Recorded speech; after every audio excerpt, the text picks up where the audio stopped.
Hello and welcome सबका। Day 6 lecture 5 NCERT geography हम cover कर रहे हैं। ठीक है। आज जो हमने लेक्चर कवर करना है वो है, सबसे पहले हमने कुछ कंसेप्ट पढ़ने हैं। आज हमने अर्थक्वेक्स के बारे में स्टडी करना है और उसके बाद माउंटेन्स और ये सारे सिस्टम्स कैसे कर पढ़ेंगे।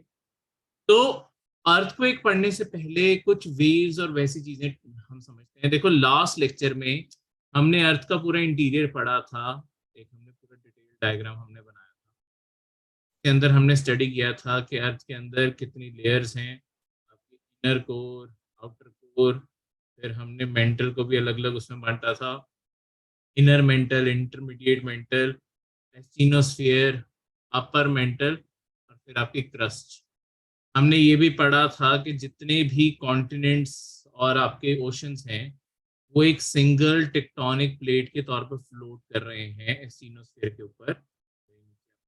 ठीक है। ये आपकी क्रस्ट की लेयर आ गई और ये आपकी अपर मेंटल की लेयर आ गई, हमने लास्ट लेक्चर में स्टडी की। ठीक है।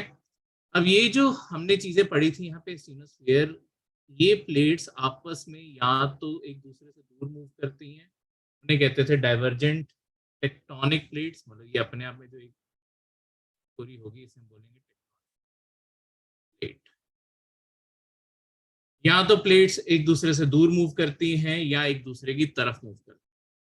जब ये एक दूसरे से दूर मूव करती हैं तब तब हम इन्हें कहते हैं डाइवर्जेंट प्लेट बाउंड्रीज, और जब ये एक दूसरे की तरफ मूव करती हैं तब हम इन्हें कहते हैं कन्वर्जेंट प्लेट।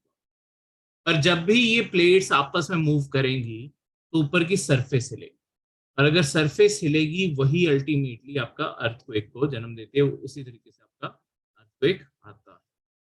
ठीक है।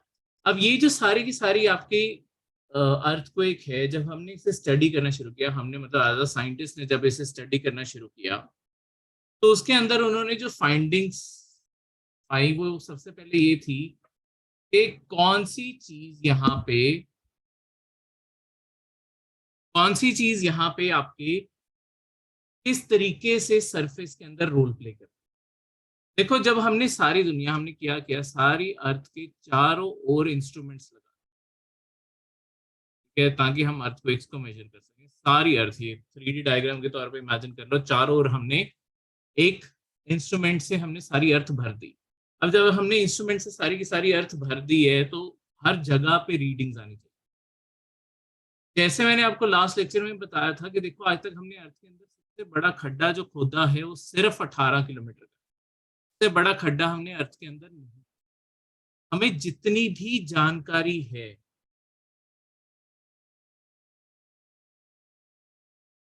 वो है या तो वॉल्केनोस जो फट के आते हैं उनसे जो मटीरियल बाहर निकलता है उससे, या जो अर्थक्वेक को हम स्टडी करके पता लगाते हैं। तो अर्थक्वेक को हमने कैसे स्टडी किया? सारी अर्थ के ऊपर हमने आपके रिकॉर्डिंग इंस्ट्रूमेंट्स लगाते हैं। सारी अर्थ के ऊपर जब रिकॉर्डिंग इंस्ट्रूमेंट लगा दिए, देखो अगर अर्थ अंदर से बिल्कुल सेम होती, सारी की सारी अर्थ आपकी होमोजेनस होती,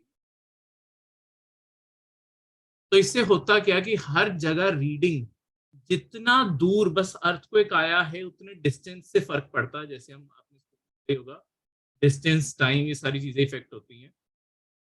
तो अगर अर्थक्वेक किसी एक पॉइंट पे आया है, वो पॉइंट से अर्थक्वेक जितनी दूर तक फैला है बस इतना को असर पड़ना चाहिए, उससे ज्यादा असर नहीं पड़ना चाहिए। ठीक है। तो हर डिस्टेंस पे अगर मैं इमेजिन करूं कि ये कोई एक वेव ट्रैवल कर रही है, अगर सारी अर्थ बिल्कुल सेम है, मतलब सेम मटेरियल से सारी अर्थ बनी हुई है, एक जैसी सारी अर्थ बनी, तो अगर मैं इसका एस्टिमेट ये लगा रहा हूँ कि जब ये सारी की सारी ट्रैवल कर रही है आपकी वेव, इस तरीके से ट्रैवल करनी चाहिए कि यहाँ से अगर मतलब ये इतना को डिस्टेंस लेट्स सपोज 10 सेकंड में कवर करती है, तो इतना ही सेम डिस्टेंस आगे भी 10 सेकंड में कवर होना चाहिए। अर्थ में मैं कहीं पे भी देखूं ऐसे कैलकुलेट कर करके, तो यहाँ पे अगर ये डिस्टेंस, अगर मैं डिस्टेंस और बढ़ाऊंगा तो यहाँ पे डिस्टेंस के अकॉर्डिंग फर्क पड़ना चाहिए और किसी चीज के अकॉर्डिंग। अर्थ अंदर से अगर मैं बिल्कुल सेम है, पर हमने नोटिस क्या किया, जब हमने सारी अर्थ के ऊपर ये इंस्ट्रूमेंट लगा दिए, देखो अर्थ कोई अगर कहीं पे भी आ रहा है तो हर जगह पे बराबर की रीडिंग नहीं पे, रीडिंग थोड़ी सी, कई ऐसे पॉइंट भी हैं जो बिल्कुल ही अर्थ से दूर है, बिल्कुल ही ऑपोजिट साइड। अगर यहाँ पे अर्थ को आया, अर्थ के बिल्कुल ऑपोजिट कॉर्नर, यहाँ पे रीडिंग बहुत जल्दी आ गई। आसपास के पॉइंट्स पे कई बार बहुत लेट आई, बीच में कुछ ऐसे पॉइंट्स थे जहां पे रीडिंग ही नहीं आई, बिल्कुल ही नहीं रीडिंग आई। तो हमें इस चीज के ऊपर सोचने पे इसे मजबूर कर दिया कि ऐसा क्या है कि यहाँ पे आपके अर्थक्वेक डिटेक्ट नहीं हो रहा। तो इस चीज से हमने फिर फिजिक्स लैब्स के अंदर देखो, हमने वेव, सबसे पहले अर्थक्वेक आता कैसे, कौन सी लहरें बन रही हैं, उन लहरों को हमने फिजिक्स लैब के अंदर पढ़ना शुरू किया कि ये लहरों की प्रॉपर्टीज क्या। फिर इन लहरों को हमने अलग अलग फ्लूइड से निकाला, मतलब अलग अलग चीजों निकाला, सॉलिड से भी निकाला, अलग अलग टाइप के लिक्विड से भी निकाला, आपके गैसेस से भी पास किया, इनकी प्रॉपर्टीज हमने स्टडी करी। अर्थ किस तरीके से हिलती है वैसी वेव्स हमने फिजिक्स लैब्स के अंदर जनरेट की, और उन वेव्स को स्टडी किया कि वेव्स, ये वेव्स ट्रैवल कैसे करती हैं और किस चीज से कैसे ट्रैवल करती हैं।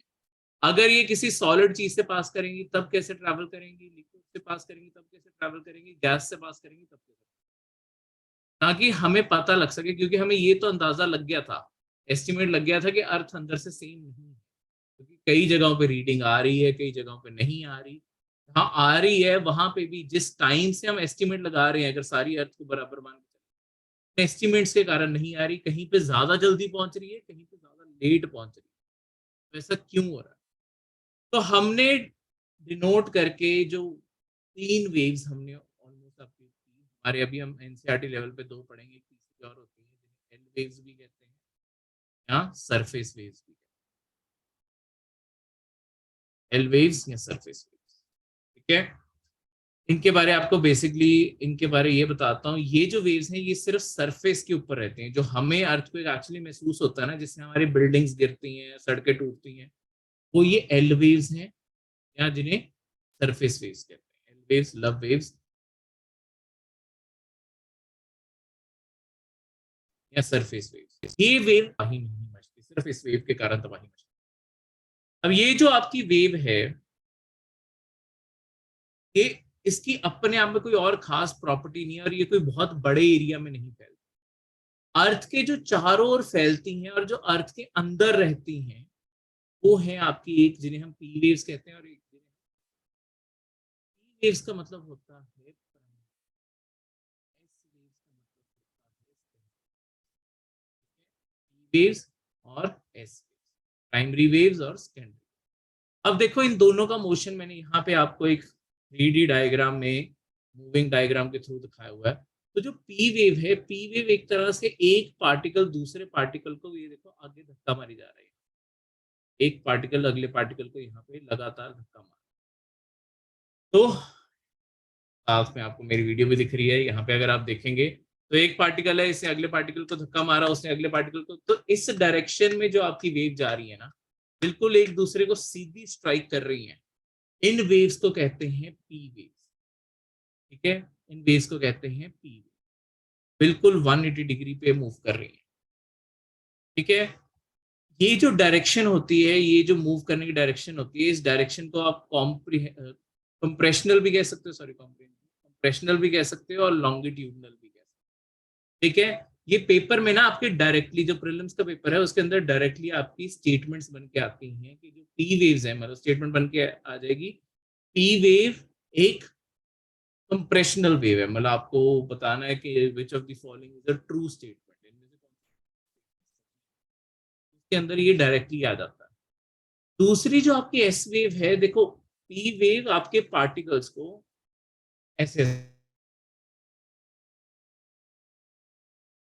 ऐसे हिला रही थी, तो आपके अर्थ के अंदर एस वेव ऊपर नीचे हिला रही है पार्टिकल, ये एक जगह से पार्टिकल्स को उछाल के नीचे गिरा रही है। तो आपकी अर्थ के अंदर ये दोनों चीजें अकर हो रही है, जहां पे एक साइड पे आपके पार्टिकल्स एक दूसरे को, जितने मतलब मिट्टी की लेयर है, कहीं पे भी अर्थ के कहा है, ये एक दूसरे को धक्का मार, मतलब ऑब्वियसली अर्थ सरफेस तो ऐसे नीचे को भी होगी और साइड को भी होगी, चारों ओर धक्का जाता है। ठीक है, तो सारे के सारे पार्टिकल्स एक दूसरे को अगर धक्का मार रहे हैं, ये है। उसी के साथ में ये पार्टिकल्स साइड साइड को हिल भी रहे हैं, कि अगर ऊपर ऊपर की लेयर मानो तो सारे हिलते हुए एक दूसरे को वेव पास कर रहे हैं। ये एस वेव हुई, वो पी वेव हुई। अब जब हमने अर्थक्वेक की इन दो वेव्स को, इनकी प्रॉपर्टीज को जान लिया, इसके बाद हमने इन्हें फिजिक्स लैब में टेस्ट किया, तो हमें एक पता चला कि इनकी लिक्विड, जहां पे भी आपका लिक्विड होता है ना, लिक्विड के अंदर इनकी प्रॉपर्टीज चेंज हो जाती है। जैसे लिक्विड के अंदर जो आपकी एस वेव है ये रिफ्लेक्ट कर जाती है, और जो पी वेव है ये क्या होता है, ये मैं आपको शॉर्टली बताता हूँ। पहले आपको कंसेप्ट ही हम इस चीज का कर लेंगे, रिफ्लेक्शन और रिफ्रैक्शन क्या होता है। कईयों को आप में से पता भी होगा, अगर किसी को नहीं भी याद, ये स्कूल लेवल में हमने पढ़ा था, एक बार मैं आपको कवर करूँ। देखो, रिफ्लेक्शन का अपने आप में मतलब होता है, कभी भी कहीं पे लाइट टकराती है वो वापस वही रिफ्लेक्ट होके जैसे वापस, जैसे आप जो रोज मिरर देखते हो, जो शीशा देखते हो, वो अल्टीमेटली एक रिफ्लेक्शन है। आपको आपकी तस्वीर, मतलब सी, अल्टीमेटली हमें हमारी फोटोग्राफी एक मिरर में कैसे दिखती है, अल्टीमेटली अगर आप अंधेरे में खड़े हो आपको कुछ नहीं दिखेगा, अगर बिल्कुल डार्कनेस है कुछ नहीं दिखेगा। पर वहीं पे अगर आपके कहीं से लाइट आ रही है, तो बेसिकली होता क्या है, मिरर पे आप पे लाइट टकरा के मिरर पे लाइट टकरा रही है, वो लाइट वापस टकरा के, मतलब रिफ्लेक्शन ही होती है, लाइट टकरा के हमें जो मिरर में रिफ्लेक्शन दिखती है, तो इन सिंपल टर्म्स ये है कि सामने मिरर पे जाके लाइट टकराई और वापस हमें वो लाइट दिख रही है, तो उससे हमें अपनी सारी की सारी चीज, अपना सारा का सारा रूप दिखाई देने लग जाता है। रिफ्रैक्शन क्या होता है, रिफ्रैक्शन आप कई बार जब भी आप पानी की बॉडीज देखते हो, लेट्स सपोज स्विमिंग पूल देखते हो, वहां पे आप देख सकते हो, स्विमिंग पूल में या कभी भी किसी पानी में देखोगे, लेट्स सपोज ये कोई एक रैंप थी यहाँ पे अंदर,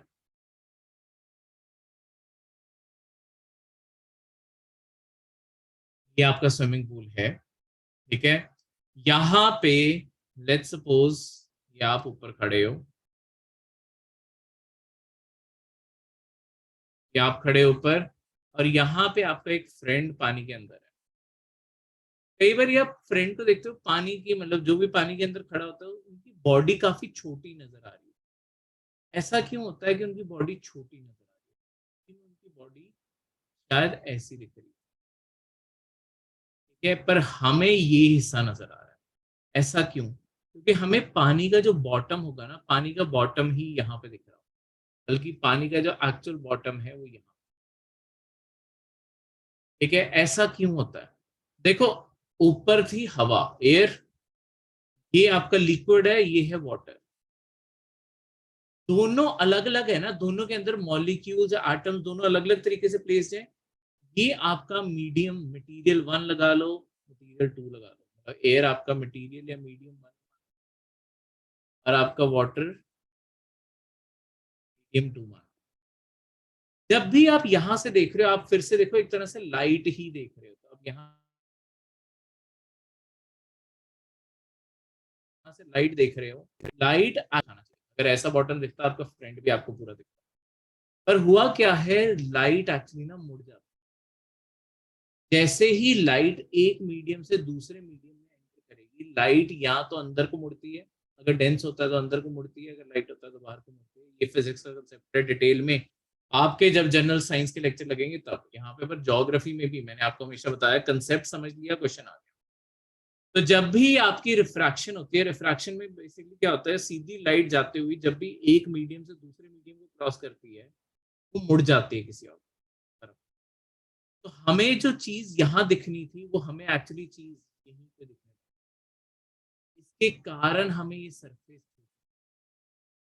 अगर आप वैसे भी नोटिस करोगे उनकी बॉडी बिल्कुल साथ अलाइंड नहीं होगी, थोड़ी सी साइड पे भी होगी, ठीक है। वो इसी कारण, क्योंकि हमें लाइट, हम ऊपर से खड़े हुए देख रहे हैं, हम पानी के अंदर देखने की जब कोशिश कर रहे हैं ना, इसी कारण कई बार लोगों को ये भी गलत फहमी हो सकती है कि जो आपका पानी है उसकी डेप्थ बहुत कम है, तो कोई बोलेगा अरे यार पानी की डेप्थ बहुत कम है, कूद जाते हैं, चाहे पानी बहुत ही गहरा हो, क्योंकि रिफ्रैक्शन होगी या आपको लग रहा है पानी की सरफेस ऊपर है, ये एक्चुअली गलत फहमी होती है, ठीक है। तो इस तरीके से मीडियम वन और मीडियम टू, इन दोनों के बीच में जब लाइट पास करेगी वो इस तरीके से,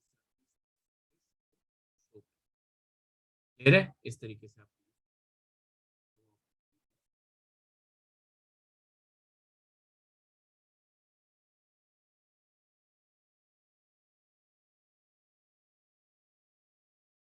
अब इससे आगे बढ़ते हुए होपफुली रिफ्लेक्शन और रिफ्रैक्शन क्या होता है ये आपको समझ आ गया होगा। ठीक है, अब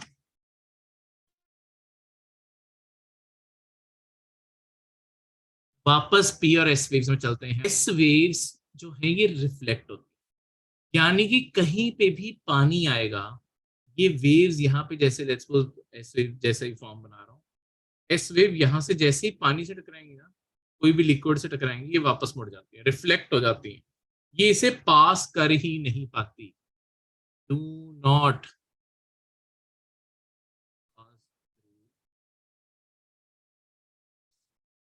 ये लिक्विड्स को पास ही नहीं कर पाती।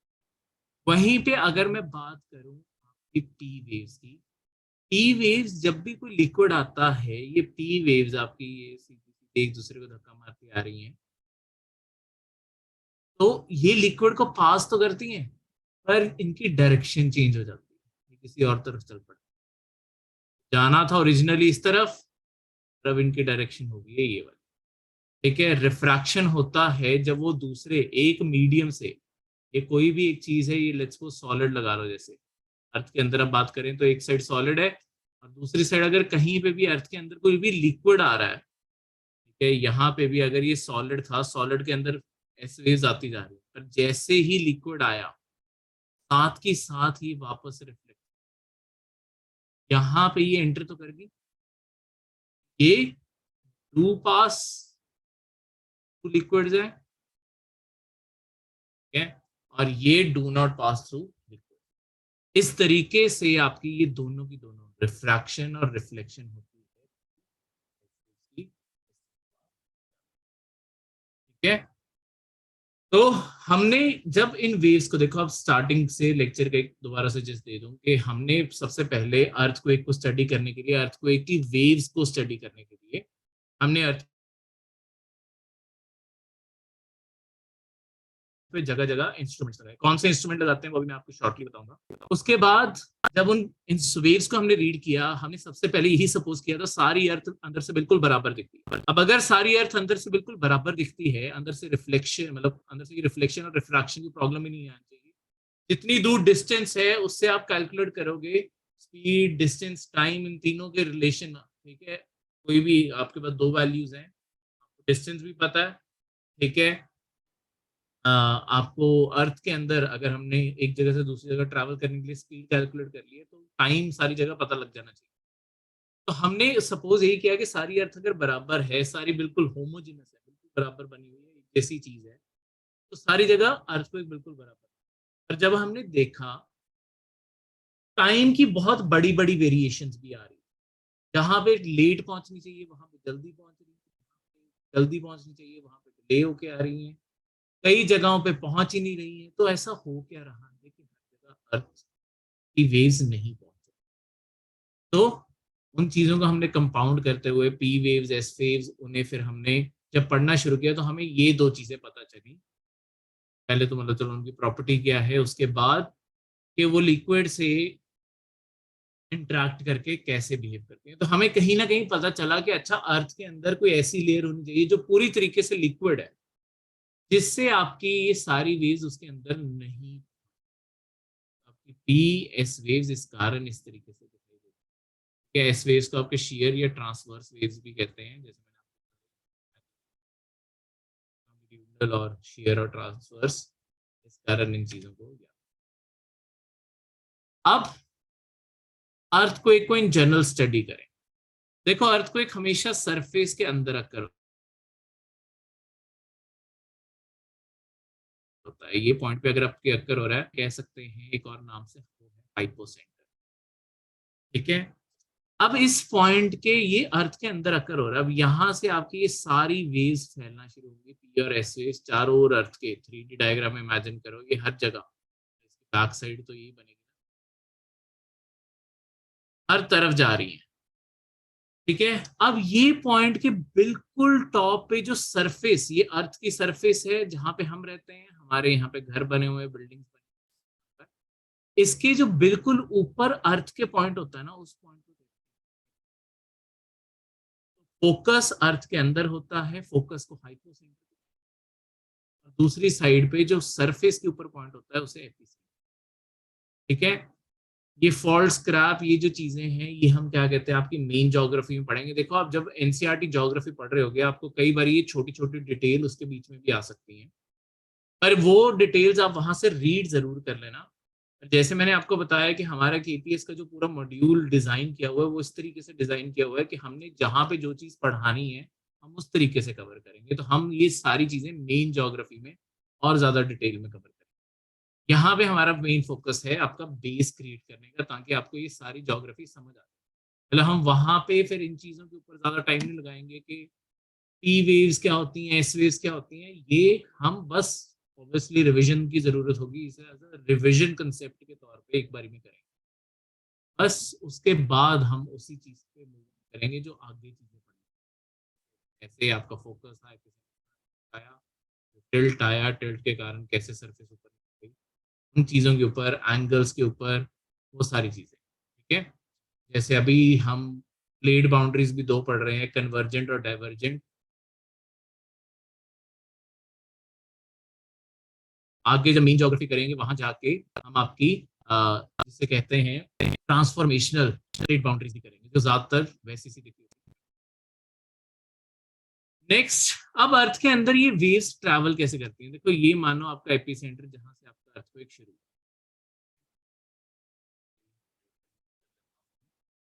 पहले हम पी वेव्स को स्टडी करें। देखो पी वेव्स क्या है, पी वेव्स जहां से आपका अर्थक्वेक आया, देखो अर्थ पे ये 3D, यहाँ पे 2D डायग्राम में से 3D के तौर पे मान के चलो कि हर जगह पे आपके अर्थ के अंदर ये वेव्स।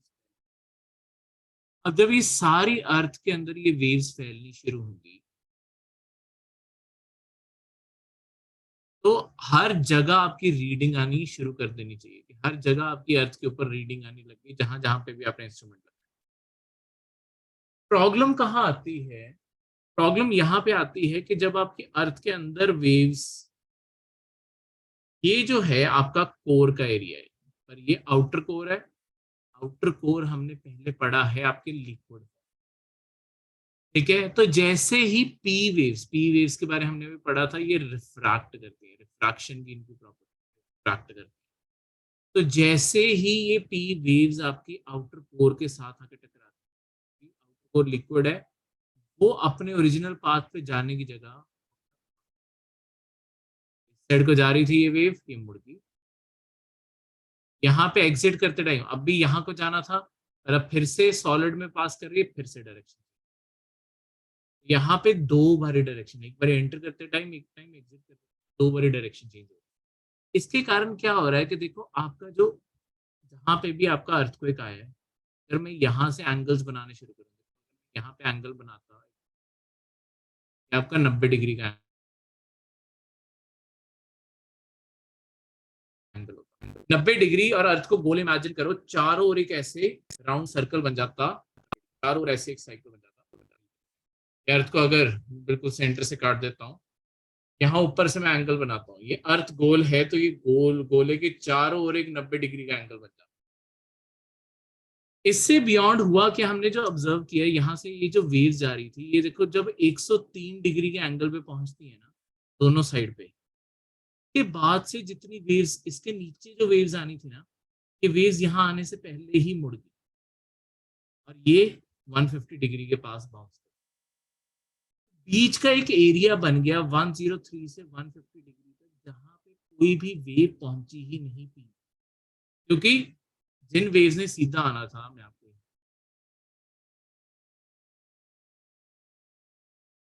अर्थ सिर्फ अर्थ लगा लो,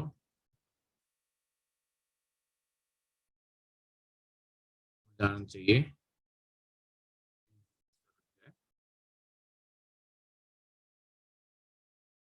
के अंदर, ये इनर कोर को बनाता हूँ बस, इनर कोर लगा लीजिए।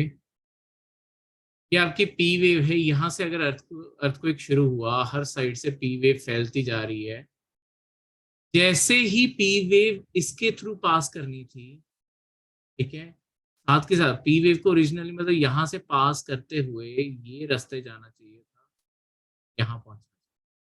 पर पी वेव जैसे ही से एंटर करती है, पी वेव अपनी डायरेक्शन चेंज हो जाएगी, रिफ्रैक्शन होगी, क्योंकि ऊपर जितनी मेंटल की बाकी लेयर थी ऊपर वो सॉलिड थी, ठीक है। और ये इनर कोर आपका लिक्विड है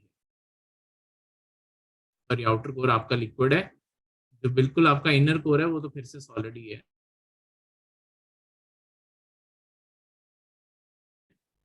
फिर से सॉलिड है, ठीक है। अब यहाँ पे जब भी आपकी जैसे सीधी ट्रैवल करेगी, यहाँ पे डायरेक्शन चेंज होगी है। अब देखो अगर ये बाई चांस इनर कोर फिर से एंटर कर जाती है, इनर कोर मैंने आपको फिर बताया ये सॉलिड है,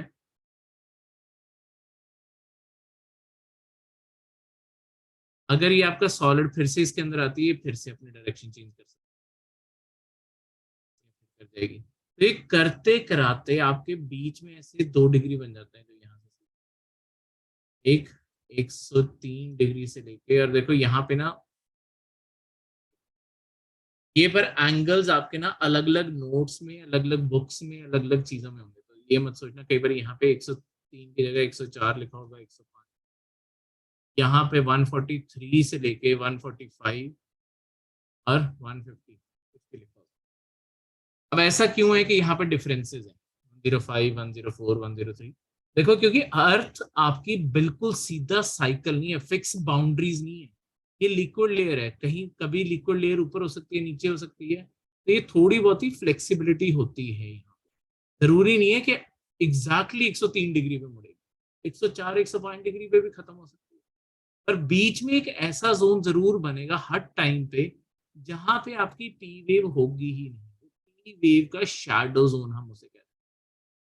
शैडो जोन का मतलब है जहां पे वो एग्जिस्ट ही, वहां पे वो दिखाई ही नहीं का शैडो, दोनों साइड पे ऐसे ही शैडो जोन। यहाँ नीचे ये फिर से दिखती है क्योंकि देखो कोई भी वेव, पहली बात तो जो वेव बिल्कुल सीधी स्ट्राइक करती है ना, एक चीज रिफ्रैक्शन में बताना भूल गया, रिफ्रैक्शन में अगर कोई वेव, कोई लाइट जो है बिल्कुल सीधी आ रही है, ये लाइट में कोई रिफ्रैक्शन नहीं होती, ये लाइट बिल्कुल सीधी पास, अगर तभी मैंने आपको जैसे बताया था कि अर्थ को जहां पे अक्कर हो रहा है उसके बिल्कुल ऑपोजिट साइड पे बहुत जल्दी वेव पहुंच जाती है, क्योंकि यहाँ पे कोई रिफ्रैक्शन नहीं हो रही, कुछ नहीं हो रहा, ये वेव बिल्कुल सीधी जाके दूसरे साइड पे, इस कारण आपकी ये जो वेव है ये सबसे तेज।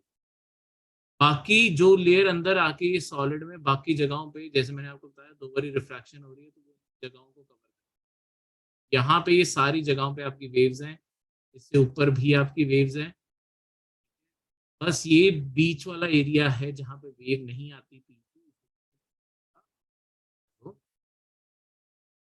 ठीक है, क्लियर है। अब इस डायग्राम के ऊपर वापस आते हुए अब करते हैं एस। देखो एस वेव को मैंने आपको बताया था कि ये तो जो वेव है ये तो लिक्विड के थ्रू पास ही नहीं कर, तो जहां पे जिस डिग्री पे लिक्विड शुरू हो गया, ये वेव्स यहाँ पे टकरा के बस वापस, यहाँ पे ऊपर हमें 2 2 बारी रीडिंग आ रही होती है, पर 103 से बियॉन्ड ये पास ही नहीं कर पाती, चाहे सीधी लाइन हो, सीधी लाइन भी टकरा, ठीक है, तो ये पास ही नहीं कर पाती, इसी कारण एस वेव का शैडो जोन ज्यादा बड़ा बनता है, ये 103 डिग्री से लेके 103 डिग्री तक एस वेव का शैडो जोन। पी वेव बीच में 150 से 150 फिर से पी वेव दिखती है, सिर्फ उसका शैडो जोन ये दो बीच के इलाके, कि वो लिक्विड से पास कर जाती है, बस रिफ्रैक्ट हो जाती है, ये आपकी रिफ्लेक्ट हो जाती है, ये पास नहीं कर पाती है। होपफुली आपको पी वेव एस वेव का ये सारा कंसेप्ट क्या होगा, किस तरीके से काम करती है, अगर नहीं आया तो थोड़ा सा रिवाइंड करके या मुझे कमेंट सेक्शन में बता दीजिएगा, फिर मैं आपको अगर जरूरत पड़ी हम कभी कोई और भी एक्स्ट्रा क्लास भी मैं टेक ऑन कर लूंगा, अगर आपको ये चीज नहीं समझे पर प्लीज बताइएगा। अब नेक्स्ट है आपकी मैग्नीट्यूड और इंटेंसिटी ऑफ अर्थक्वेक क्या होता है। देखो आपके अर्थक्वेक को आप दो तरीके से मेजर कर सकते हो, एक है मैग्नीट्यूड ऑफ अर्थक्वेक और दूसरा है इंटेंसिटी ऑफ अर्थ। मैग्नीट्यूड का मतलब होता है कि अर्थक्वेक का साइज क्या है, ठीक है, और ये अनचेंज रहता है with distance from the earth. Intensity होता है कि धरती कितनी बुरी तरीके से हिली है, ये बेसिकली एल वेव्स को मेजर कर रहा हूँ, ठीक है। जहां पे अर्थक्वेक आया है वहां पे धरती कितनी बुरी तरीके से हिली है, और जितना आप अर्थक्वेक के पॉइंट से दूर होगे ना उतनी इंटेंसिटी आपको कम महसूस होगी। जैसे हमारे अक्सर ही अर्थक्वेक आते रहते हैं, मतलब हम सुनते हैं कि अफगानिस्तान में अर्थक्वेक आया, अफगानिस्तान में बहुत सारे अर्थक्वेक आते हैं। अब अफगानिस्तान में अर्थक्वेक आया, हमें यहाँ पे थोड़ा बहुत झटका महसूस होता है, अगर हुआ भी तो कोई बहुत बड़ा झटका नहीं होता। पर अगर अफगानिस्तान में सुनोगे बिल्डिंग गिर गई, घर गिर गए, ये वो सारी प्रॉब्लम वहां पे रहती है। हमारे यहाँ पे असर क्यों, हमारे यहाँ पे इंटेंसिटी कम रहेगी, हमारे यहाँ पे इंटेंसिटी नहीं आई उसकी। पर अगर हम मैग्नीट्यूड के अकॉर्डिंग मेजर करते हैं अर्थक्वेक, कितने साइज का अर्थक्वेक था, ठीक है, कितनी तेजी से अर्थ हिली है, वो होगा मैग्नीट्यूड। अंदर से अर्थ कितनी तेजी से हिली है, टेक्टोनिक प्लेट्स कितनी हिली है, वो आपकी मैग्नीट्यूड बताए। उसके अकॉर्डिंग जो ऊपर सरफेस पे कितनी मूवमेंट है वो इंटेंसिटी, ठीक है। जरूरी नहीं होता, देखो हम कई बार आपकी जो मैग्नीट्यूड होता है ये रिक्टर स्केल पे मेजर किया जाता है। कई बार अखबारों में, न्यूज में, कई जगहों पे सुनते हो कि 7 मैग्नीट्यूड का अर्थ को एक हिट किया,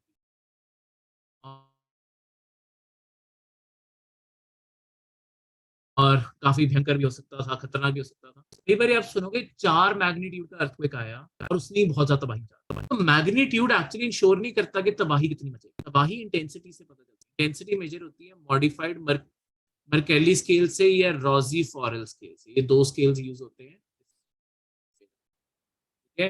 मर्केली स्केल यूज कर सकते हो आप या रॉजी स्केल यूज कर सकते हो, कोई भी इनमें से। ये वहां पे लोकल डैमेज को इमेज, बेसिकली देखो अर्थक्वेक किस चीज पर डिपेंड करता है। अगर आपका अर्थक्वेक जैसे मैग्नीट्यूड, अर्थ हिली बहुत, अर्थ ये जो अर्थक्वेक आया ये डेप्थ पे बहुत ज्यादा था, होगा क्या, इसकी वेव्स सरफेस तक पहुंचते हुए कम हो जाएंगी, तो इसकी इंटेंसिटी कम होगी। चाहे आपका 8 मैग्नीट्यूड का अर्थक्वेक आया है, पर अगर उसकी डेप्थ बहुत ज्यादा है ना, वो बहुत गहराई में जाके आपका अर्थक्वेक आया, तो ऊपर आपके अर्थ की ऑब्वियसली मूवमेंट। वहीं पे अगर आपके बिल्कुल सरफेस के पास में अर्थक्वेक आया, मतलब यहाँ पे अर्थक्वेक आया, यहाँ पे वेव्स बहुत स्ट्रांग होगी, ये 4 मैग्नीट्यूड का अर्थक्वेक हो, थोड़ी सी अर्थ अंदर से हिली हो, पर ये क्योंकि सरफेस के पास हिली है, ये तबाही ज्यादा मचा। कई बारी ये चीजें भी, ये वालों को भी नहीं पता होता, कारण आप सिविल सर्विसेज की तैयारी कर रहे हो, आपको तो सब पता। ठीक है, अब देखो इंडिया के बारे थोड़ा सा स्टडी करें कि इंडिया की प्लेट जो आज हम जिसे इंडिया कहते हैं, इंडिया कैसे बना है। तो एक इसका 3D मॉडल है। देखो इंडिया ओरिजिनली, इंडिया की प्लेट सिर्फ ऐसे एग्जिस्ट करती थी, ये पूरा मूविंग मूविंग है। धीरे धीरे इंडिया कैसे, ये ऊपर एशिया है, एशिया से कैसे जाके टकरा रही है, इसका पूरी की पूरी एक सिमुलेशन। देखो ओरिजिनली ये मैडागास्कर इंडिया एक साथ जुड़ा हुआ था, इंडिया की प्लेट अलग हुई, ये मैडागास्कर पीछे रह गया, ये श्रीलंका का हिस्सा टूट गया।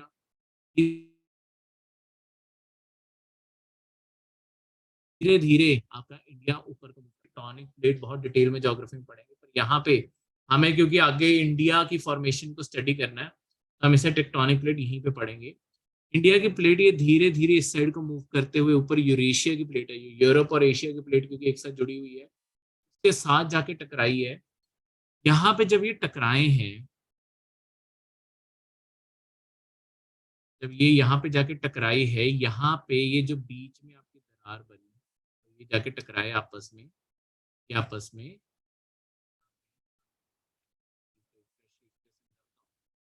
आपको यहाँ पे, अब देखो इंडिया ओरिजिनली दिखता था सिर्फ ये जो सदर्न का है और सेंट्रल, बस इतना को इंडिया को दिखता। ये ऊपर यूरेशिया की प्लेट, एशिया की प्लेट, अब आपकी इंडिया की प्लेट धीरे धीरे इसकी तरफ मूव इन की, और यहाँ पे पहले बीच में सारा समुंदर था। जब इंडिया बहुत पास भी आ गया, जब दोनों के बीच में जो समुद्र रह गया था उसे हम टेथिस सी कहते हैं।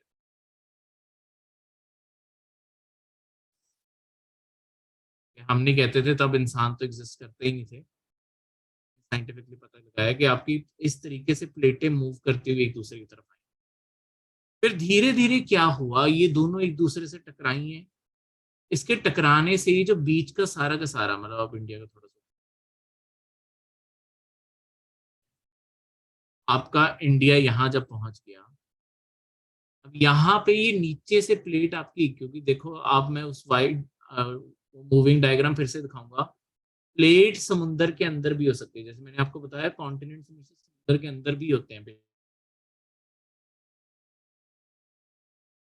लेक्चर में कवर किया था, ठीक है, कि बस समुंदर शुरू हो जाता है, कॉन्टिनेंट उसके नीचे होते हैं। तो ये जब आपस में यहाँ नीचे टकराने शुरू हो गए, एक दूसरे ने दोनों की तरफ जोर लगा लगा के, क्योंकि यूरेशिया की प्लेट भी नहीं हिलना चाहती थी, इंडिया की प्लेट, दोनों ने यहाँ से सरफेस ऊपर को उठानी शुरू कर। यही सरफेस लॉन्ग टर्म में आपके हिमालयास का रूप लेते हैं। और बाद में ये जो बाद में एरिया बचा है, ये बने आपके जो आज नॉर्थ के प्लेन है, जो इंडस, गंगा, यमुना, ब्रह्मपुत्र, इन सारी नदियों का जो आपका ग्राउंड है, जो प्लेन्स हैं आपके पंजाब से लेके वेस्ट बंगाल तक, ये सारे प्लेन सबसे एंड में बने हैं। देखो ये चीजें समुद्र के अंदर थी, धीरे धीरे पर जब दोनों साइड धक्का मारते गए, वो मिट्टी ऊपर को उठती गई है। और एक टाइम पे जब उसका एल्टीट्यूड इतना ऊपर उठ गया कि समुद्र आसपास नहीं रहा, तो अपने आप समुद्र पीछे को चला। इसके सबूत आज भी हमें मिलते हैं, क्योंकि हिमालयास के अंदर आपकी कई फिशेस के हमें, वो फिशेस जो सिर्फ समुद्र के अंदर पाई जाती हैं, लैंड के ऊपर कभी एग्जिस्ट ही नहीं करती। इवन जो आपके प्लेन्स हैं, प्लेन्स के अंदर ऐसे बहुत सारे रिमेन्स पाए जाते हैं जो समुद्र में जैसी सरफेस होती है ना, ये रिमेन्स आपके नॉर्थ इंडिया में पाए जाते हैं। तो इस तरीके से ये सारी चीजें दिखाई देती है।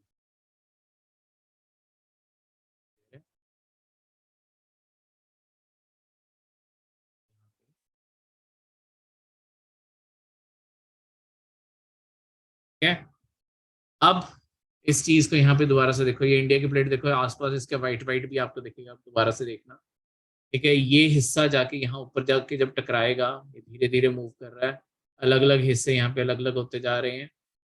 ये जाके जब इंडिया टकराएगा, ये आपके ऐसे हिमालयास बने, और ये पूरा इंडिया आज का इंडिया फॉर्म, बीच में प्लेन्स, फिर आपके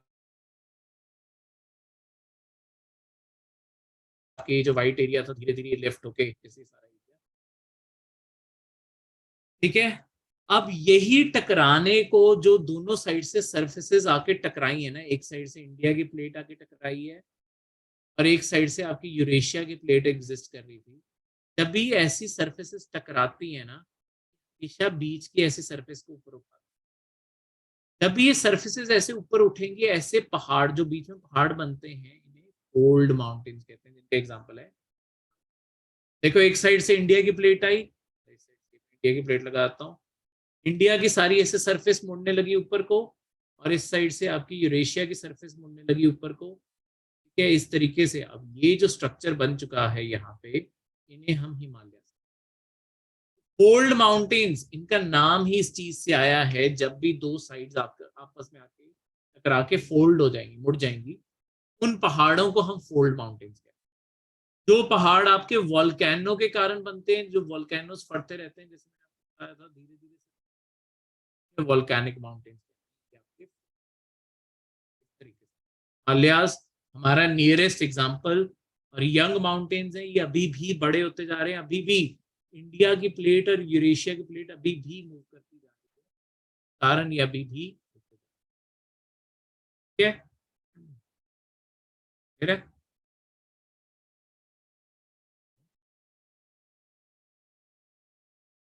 अब अगले एक पहाड़ों की जो लास्ट रेंज रह गई है, देखो कई बार क्या होता है, अब ब्लॉक माउंटेन,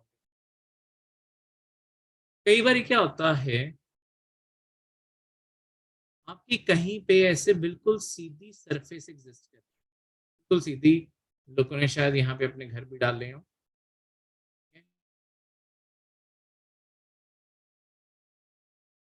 ये जो आपकी बिल्कुल सीधी सरफेस एग्जिस्ट कर रही है ना, ये ना, पहले सीधी सरफेस मानो, ये डायग्राम तो लगातार मैं करता रहेगा। अब कई बार क्या होता है, जब अर्थक्वेक आता है ना, कई बार यहाँ पे मोशन बिल्कुल उल्टा हो जाता है। कई बार क्या होता है, आसपास अगर ये मिट्टी कमजोर है, अगर ये सरफेस कमजोर है, आसपास की जो सरफेस होती है ना, ये गिर जाती है, ये नीचे को गिर रही है। अब इसके गिरने से क्या होगा कि ये जो बीच की सरफेस है, ये हमें ऑटोमेटिकली ऐसे लगेगा ये ऊपर है। ठीक है, अगर डायग्राम देखो, ड्रॉ करके दिखा,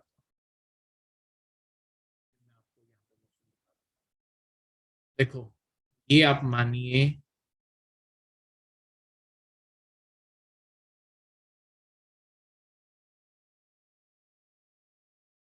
साइज में बनाऊं ताकि मैं आपको,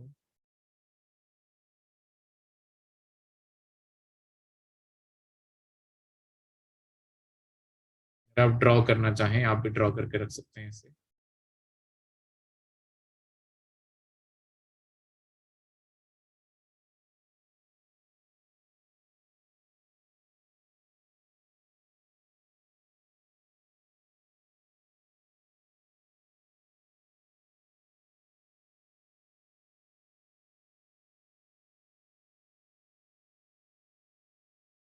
लेट्स सपोज ये आपकी अर्थ की एक प्रॉपर अर्थ का ब्लॉक एग्जिस्ट करता है। अब यहाँ पे लोगों ने अपने घर भी डाले हुए हैं, लोग रह रहे हैं, सारा प्रॉपर जैसे हमारी सोसाइटी एग्जिस्ट करती है वैसा एरिया मान। अब अगर यहाँ पे कहीं पे भी सरफेस कमजोर थी, अगर कभी भी अर्थक्वेक आया, आपकी टेक्टोनिक प्लेट्स आपस में किसी भी डायरेक्शन में मूव कर गई, और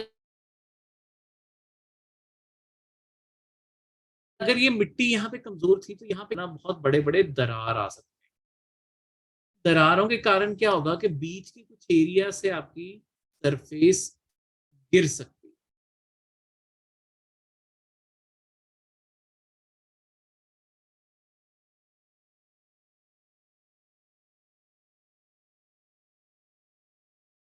बीच के कुछ एरिया से आपकी सरफेस नीचे को गिर गई, लेट्स सपोज यहाँ पे,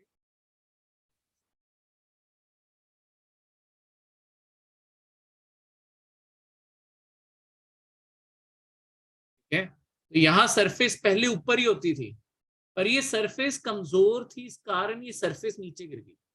अब देखो कोई भी पर्सन यहाँ पे खड़ के देख रहा होगा, उससे तो ये इलाके दोनों साइड पे पहाड़ों जैसे लगेंगे, पर ये एक्चुअली पहाड़ थोड़ी है, ये तो सीधी खड़ी सरफेस है। लॉन्ग टर्म में देखो कभी भी नेचर ऐसी बिल्कुल सीधी सरफेस को रहने नहीं देती। आपकी दो चीजें हमेशा इन्हें तोड़ने के लिए तैयार रहती हैं। एक आपका कंसेप्ट होता है इरोजन का, ठीक है। इरोजन का कंसेप्ट अपने आप में क्या है, बेसिकली आपकी जो इरोजन का कंसेप्ट है कि आपकी जो विंड है, जो हवा है, आपका जो पानी है, विंड है और वाटर है, ये चीजों को धीरे धीरे तोड़ते जाते हैं। तो यहाँ पे धीरे धीरे इन्हें तोड़ के इन्हें पहाड़ों जैसी ये शेप दे देते हैं कि यहाँ पे ये मिट्टी गिर गिर के यहाँ पे इसे सपोर्ट कर देगी। तो ये जो ब्लॉक होते हैं लॉन्ग टर्म में ये ऐसे दिखने लग जाएंगे, पर इनकी फॉर्मेशन ना किसी वॉल्केनो के कारण हुई है, ना किसी और चीज के कारण हुई है, ये सिर्फ इसलिए बने हैं, तो ये सिर्फ इसलिए बने हैं क्योंकि इनकी साथ वाली सह गया, ये पहाड़ों जैसा दिखने लग गया है। ऐसे पहाड़ों को हम कह देते हैं ब्लॉक माउंटेन, है यही पे,